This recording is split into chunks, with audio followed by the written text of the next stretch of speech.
Nepal south Asia के बीचों बीच बसा एक लैंडलॉक्ड देश है जो अपार सुंदरता और कल्चरल रिचनेस से भरा है। साउथ में इंडिया और नॉर्थ में चाइना से घिरा नेपाल दुनिया की सबसे ऊंची चोटी माउंट एवरेस्ट सहित मजेस्टिक हिमालय का घर है।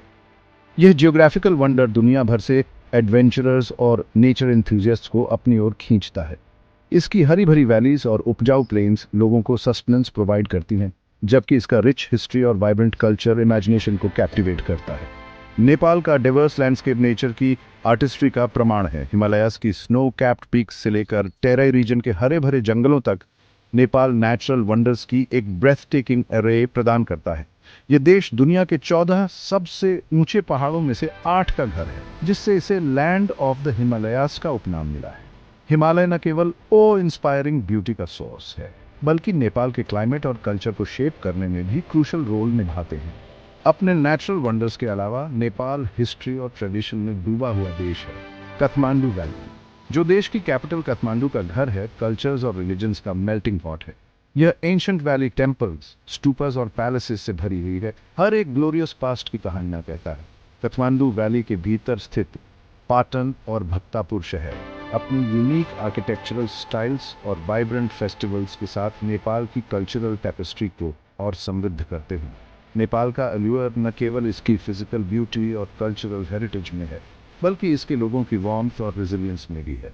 इकोनॉमिक चैलेंजेस का सामना करने के बावजूद नेपाली लोग अपनी हॉस्पिटैलिटी और इन्फेक्शियस स्माइल्स के लिए जाने जाते हैं। उनके डीप रूटेड ट्रेडिशंस और कस्टम्स एक ऐसे वे ऑफ लाइफ की झलक देते हैं जो सदियों से काफी हद तक अनचेंज्ड रहा है।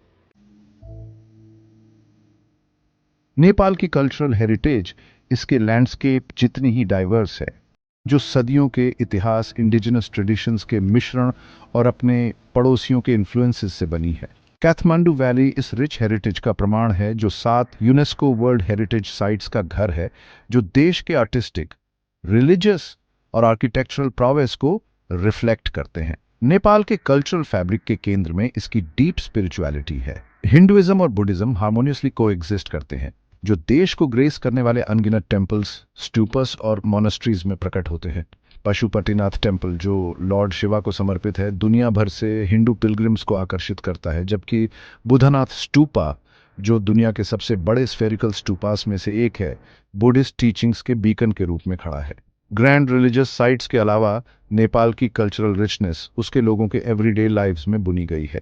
बदलते सीजन्स को मार्क करने वाले वाइब्रेंट फेस्टिवल्स से लेकर इसके आर्टिजन्स की इंट्रिकेट क्राफ्ट्समैनशिप तक, नेपाल विजिटर्स के लिए एक सेंसरी फीस्ट प्रदान करता है। कलरफुल थैंका पेंटिंग्स, सरांगी पर बजाई जाने वाली मेलोडिक ट्यून्स और इंट्रिकेट वुड कार्विंग्स इस हिमालयन नेशन में फलने फूलने वाले आर्टिस्टिक ब्रिलियंस के कुछ एग्जाम्पल्स हैं। नेपाल की कल्चरल डिवर्सिटी इसके डोमिनेंट रिलीजन्स और आर्ट फॉर्म्स से आगे तक फैली हुई है। ये देश 125 से अधिक डिस्टिंक्ट एथनिक ग्रुप्स का घर है, जिनमें से प्रत्येक की अपनी यूनिक लैंग्वेज, ट्रेडिशंस और कस्टम्स हैं।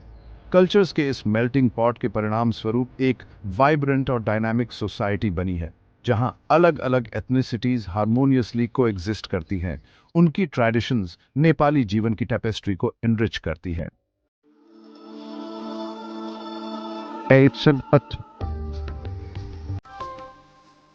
खेती, टूरिज्म और बहुत कुछ, ये नेपाल की लाइफ ब्लड है। सदियों से टेरेस्ड हिल्स और फर्टाइल वैलीज ने कम्युनिटीज को सस्टेन किया है, भोजन और लिवलीहुड्स प्रोवाइड किया है। हाल के दिनों में टूरिज्म ब्लॉसम हुआ है, दुनिया भर से एडवेंचरर्स और सीकर्स को आकर्षित कर रहा है। लेकिन इतना ही नहीं, नेपाल विकसित हो रहा है, नए इंडस्ट्रीज और इनोवेशंस को अपना रहा है, जबकि अपनी रिच ट्रेडिशंस और कल्चरल हेरिटेज को भी थामे हुए है।